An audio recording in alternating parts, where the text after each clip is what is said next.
Hello everyone, I hope you all are good. So, today we will learn the chapter number 1 in your moral value book. This is for class 3rd. Chapter 1, The Tidy Toys. Tidy means arrange with everything in good manner, or we can say clean. Tidy means clean.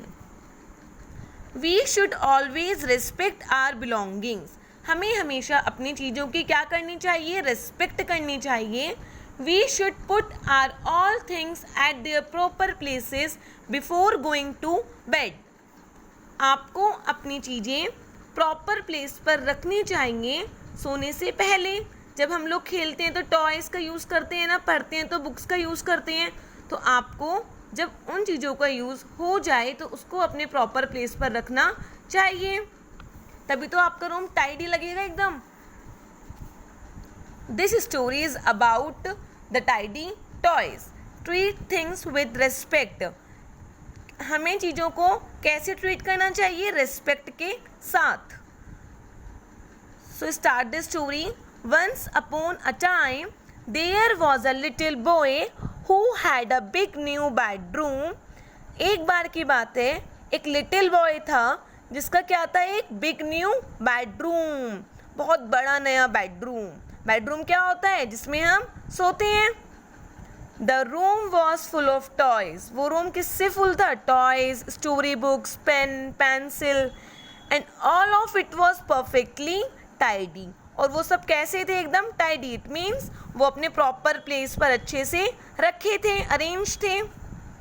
One day he played all his life and went to bed without putting things of his room at their proper places. एक दिन क्या हुआ, जो चीज़ें उसको पसंद थी वो उन सब से खेला और सोने के लिए चला गया. उन सब चीज़ों को अपनी जगह रखने की बजाय उसने प्रॉपर प्लेस पर नहीं रखा और वो सोने के लिए चला गया. Mysteriously, the next morning all the toys were found to be at their proper places.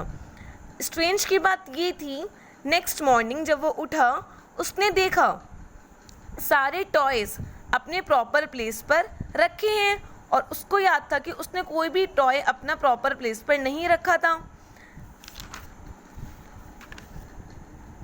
The boy was sure that no one had entered his bedroom. Boy sure था कि कोई भी उसके बेडरूम में नहीं आया. But he didn't paid much attention. लेकिन उसने इतनी अटेंशन नहीं दी. The same thing happened that day. Same thing happen हुई उसी दिन.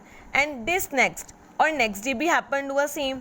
But when the fourth day arrived, लेकिन जब फोर्थ डे आया and he went to get his first toy of the day, जब उसने अपना फर्स्ट टॉय खेलने के लिए लिया, the toy jumped out of his hand.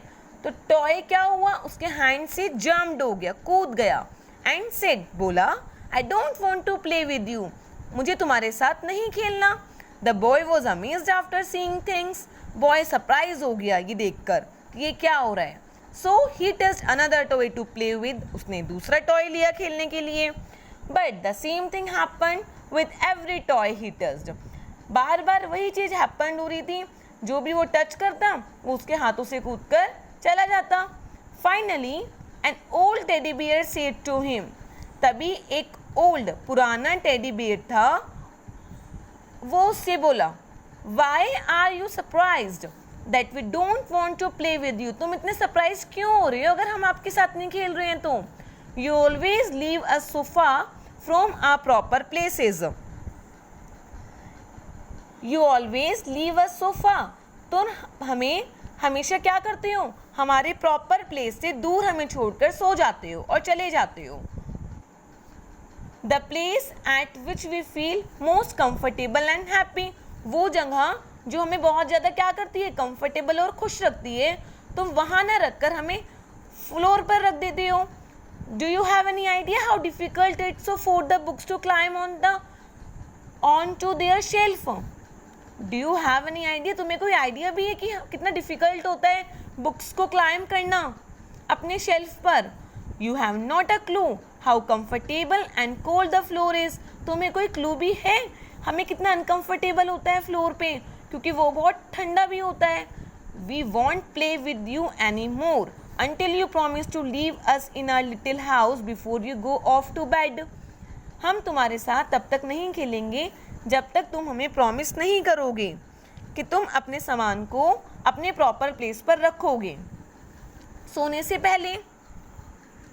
The boy remembered, boy को याद आया, how comfortable and content he felt in his bed, कि वो कितना कंफर्टेबल फील करता है जब वो अपने बेड पर होता है. And how bad he felt when he had once slept on a chair.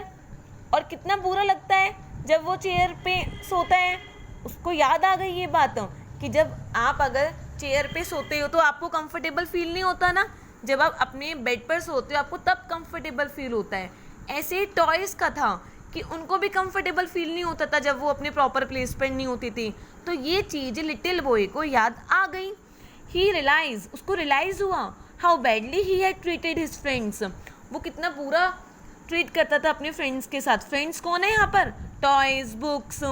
He asked for their forgiveness and from that day he would always put his toys nicely eight their proper places before he got into his bed.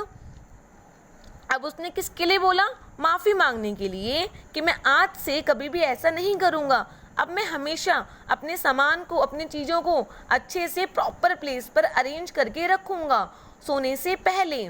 उसको अपनी गलती का क्या हो गया? Realisation हो गया कि नहीं, मैंने ये गलत करा है लेकिन मैं आगे से ऐसा नहीं करूँगा. और क्या हुआ? ये सब टॉयज़ उसने वापस अपने प्लेस पर रखे और वो सोने के लिए चला गया. आपको भी ऐसे ही करना चाहिए ना, सोने से पहले अपनी चीज़ों को अच्छे से रखना चाहिए. सो आपने इस स्टोरी से क्या सीखा? टाइडीनेस एंड केयरफुलनेस, कि आपको क्लीन भी रखना चाहिए हर चीज़ को और केयरफुल भी होना चाहिए. सो आप इसके क्वेश्चन आंसर अपनी नोटबुक में करना जो आपको PDF फाइल में मिले हैं. Okay, if you have any doubt in this story you can text me on my personal window. Thank you.